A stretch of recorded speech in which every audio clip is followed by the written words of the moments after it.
Assalamualaikum warahmatullahi wabarakatuh. Halo semuanya. Di sini kita akan mempresentasikan materi tentang efek sosial dan dampak komunikasi. Sebelum kita memulai presentasi, izinkan saya membacakan pantun terlebih dahulu. Pergi ke pantai bawa tikar, tidak lupa minum es kelapa. Yuk dengarkan presentasi ini dengan sabar, biar ilmunya nempel di kepala. Hai, perkenalkan nama saya Istasa Nihliatun dengan NIM 442240107172 bersama teman saya Muhammad Iqbal Fahreza dengan NIM 4412401028. Di sini kita akan membawa pokok bahasan tentang pengertian dampak dan efek sosial komunikasi yang diharapkan, dan dampak sosial komunikasi. Oke, kita masuk ke pokok bahasan yang pertama, yaitu pengertian efek dan dampak. Secara etimologis, kata efek berasal dari bahasa Latin, yaitu effectus, yang berarti perubahan atau hasil. Efek pada dasarnya menunjukkan adanya konsekuensi dari suatu tindakan atau fenomena. Menurut KBBI atau Kamus Besar Bahasa Indonesia, efek juga diartikan sebagai akibat atau pengaruh dari sesuatu. Pengaruh sendiri, menurut Soeharno dan Retnoningsih pada tahun 2011, adalah suatu keadaan di mana terdapat hubungan timbal balik atau hubungan sebab akibat antara sesuatu yang memengaruhi dengan yang dipengaruhi. Dan kata lain, efek dan pengaruh merupakan dua hal yang saling berkaitan dan seringkali tidak bisa dipisahkan. Sementara itu, dampak merujuk pada konsekuensi yang bisa bersifat positif maupun negatif. Dampak muncul sebagai hasil dari sebuah tindakan, fenomena, atau bahkan perkembangan teknologi yang sedang berlangsung. Dampak seringkali merupakan proses lanjutan dari sebuah perubahan yang terjadi di masyarakat. Salah satu contoh yang paling nyata dari efek dan dampak dapat kita lihat dalam penggunaan media sosial. Media sosial memberikan efek positif seperti mempermudah komunikasi, memperluas jaringan sosial, dan menyebarkan informasi secara cepat. Namun, di sisi lain juga menimbulkan dampak negatif, seperti penyebaran hoaks, kecanduan digital, hingga berkurangnya interaksi sosial secara langsung. Selanjutnya, efek sosial komunikasi. Efek ini muncul seiring dengan berkembangnya teknologi komunikasi, terutama dengan hadirnya internet dan media sosial. Media sosial bukan hanya jadi alat komunikasi, tapi juga jadi ruang terbuka bagi siapa saja untuk mengekspresikan diri, menyebarkan ide, bahkan mempengaruhi opini publik dalam waktu yang sangat cepat. Ada 3 dimensi utama dari efek komunikasi massa yang perlu kita pahami. Yang pertama, efek kognitif. Ini berkaitan dengan peningkatan pengetahuan, kesadaran, dan pemahaman seseorang. Contohnya, ketika kita membaca berita atau menonton video edukatif, itu meningkatkan wawasan kita.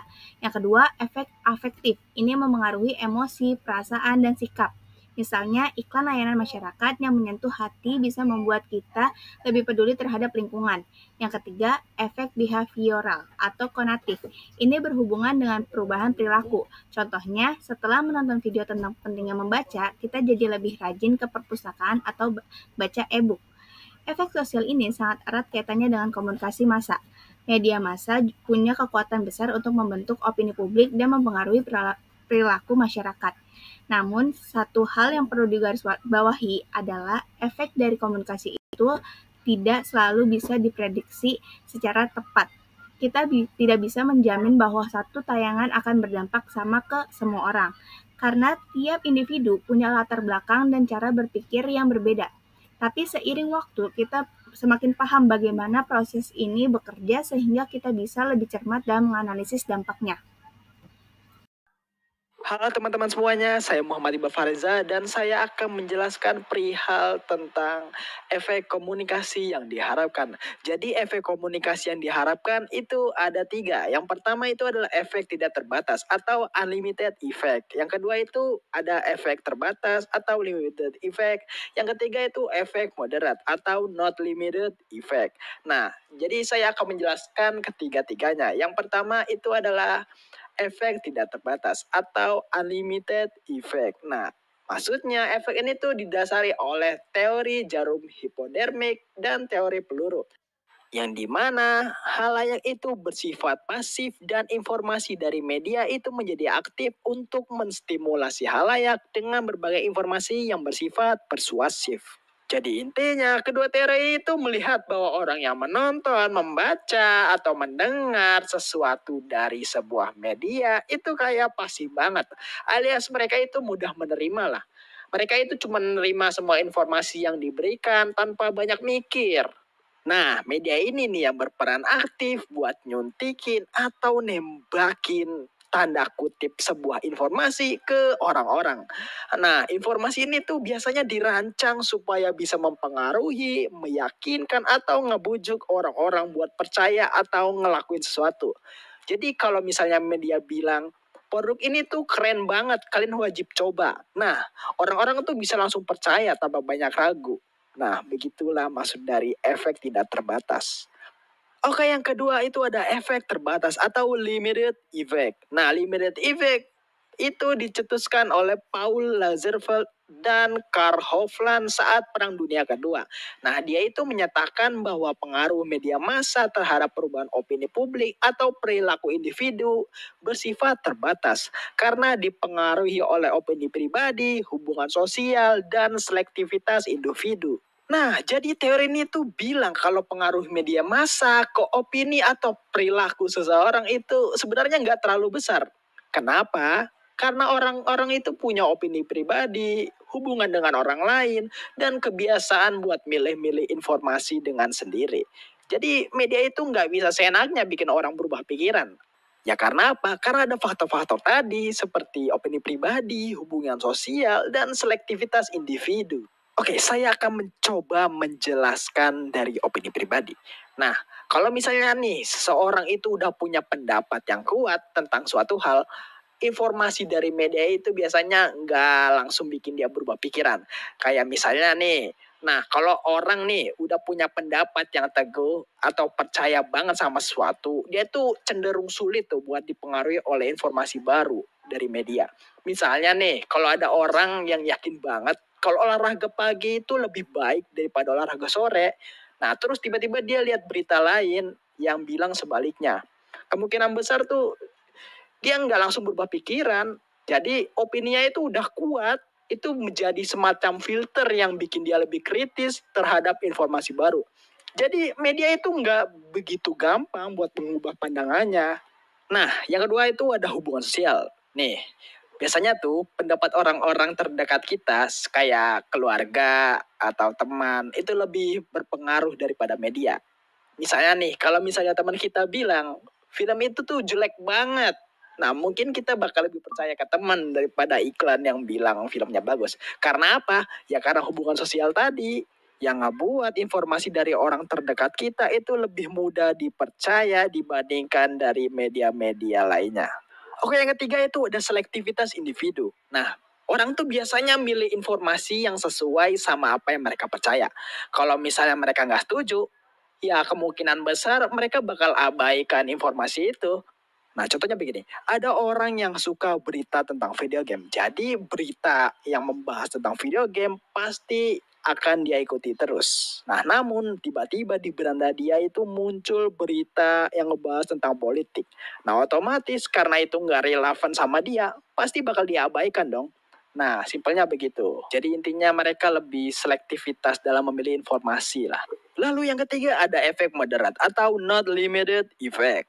Nah, efek ini itu menyatakan bahwa halayak itu bersifat aktif. Pandangan tersebut terlihat dari bagaimana halayak merespon suatu pesan yang disampaikan oleh media, seperti elektif dalam mengkonsumsi informasi, aktif dalam memilih media yang bermanfaat bagi kehidupannya, tidak mudah terpengaruh oleh media yang dikonsumsi. Jadi mereka lebih mempertimbangkan kejelasan isi pesan daripada aspek lainnya. Jadi maksudnya efek moderat itu bilang kalau orang itu nggak cuman pasif buat nerima informasi dari media. Mereka itu punya peran aktif kayak milih-milih informasi yang sesuai kebutuhan. Fokus ke pesan yang jelas dan bermanfaat dan nggak gampang percaya atau terpengaruh sama apa yang dikonsumsi dari media. Jadi orang itu lebih kritis dan selektif. Mereka nggak asal nerima aja. Oke, contohnya nih, ada seseorang yang ngebaca berita soal kesehatan. Nah, dia tuh nggak langsung percaya dengan semua artikel, tapi dia lebih milih dengan artikel yang berasal dari sumber terpercaya kayak jurnal ilmiah atau situs resmi. Nah, itulah yang dimaksud buat selektif dalam memilih informasi. Oke, selanjutnya saya akan membahas tentang dampak sosial komunikasi. Dan dampak sosial komunikasi itu ada dua ya, afektif dan efektif. Nah, yang pertama itu adalah afektif.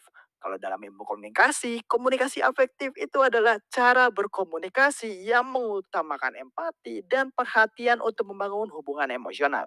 Dengan pendekatan peduli, komunikasi ini menciptakan rasa nyaman dan saling percaya, mengurangi konflik, serta membuat hubungan lebih harmonis. Nah, selain itu, komunikasi ini juga dapat memotivasi orang lain dengan menyentuh sisi emosional mereka dan memberikan semangat. Jadi intinya komunikasi ini tuh berfokus pada perasaan dan perhatian. Nah, tujuannya tuh buat apa? Ya buat bikin orang lain nyaman, merasa dihargai, dan lebih dekat secara emosional. Ya, jadi dengan komunikasi ini, hubungan itu bisa jadi lebih harmonis, konflik pun jadi berkurang, dan rasa saling percaya pun tumbuh. Nah, selain itu, komunikasi efektif ini bisa motivasi orang lain. Nah, caranya gimana? Dengan ngomong dari hati, nunjukin empati, dan kasih semangat yang bikin mereka merasa didukung. Contohnya gimana? Nih, misalnya nih, kalian lihat teman kalian sedih, terus kalian bilang, aku ngerti kok rasanya susah kayak gini. Kalau misalnya butuh temen curhat, aku udah di sini buat kamu. Nah, ini bisa aja bikin dia merasa nggak sendirian. Nah, jadi komunikasi kayak gini tuh nggak soal cuman tentang kata-kata, tapi juga soal bahasa tubuh, nada suara, serta perhatian yang tulus. Nah, itu adalah pengertian dari komunikasi afektif. Oke, yang kedua itu adalah komunikasi efektif. Nah, komunikasi efektif itu adalah cara menyampaikan pesan dengan jelas dan tepat sasaran. Oke, simpelnya begitu. Nah, tujuannya itu buat dipahami oleh semua pihak dan hasil yang diinginkan pun jadi mudah tercapai. Jadi simpelnya itu to the point aja. Kita nyampein pesannya jelas dan gampang dimengerti, jadi nggak bikin salah paham. Nah, kalau komunikasi kayak gini kan semua orang kan jadi ngerti apa yang dimaksud dan jadi bisa langsung bertindak sesuai dengan tujuan kan. Nah, intinya tuh pesannya sampai dengan tepat dan hasilnya pun juga sesuai harapan. Contohnya begini, misalnya kita lagi kerja bareng teman nih, terus kita ngasih instruksi. Ah, kamu kerjain desainnya, nanti aku bikin teksnya. Nah, habis itu kita cek bareng sebelum dikirim ke klien. Oke? Nah, kayak gitu kan kerja lebih rapi dan lancar kan? Jadi itu adalah pengertian dari komunikasi efektif. Oke, sebelum saya mengakhiri presentasi kali ini, saya akan memberikan sebuah pantun terlebih dahulu. Mentari pagi bersinar cerah, Bunda Rosa bahagia dalam suka. Ulang tahun yang penuh berkah, presentasi telah usai, hati pun terasa lega. Oke teman-teman, presentasi kita pun akhirnya telah usai dan mungkin dari teman-teman sekalian ada hal yang ingin ditanyakan, bisa langsung ditanyakan saja. Terima kasih.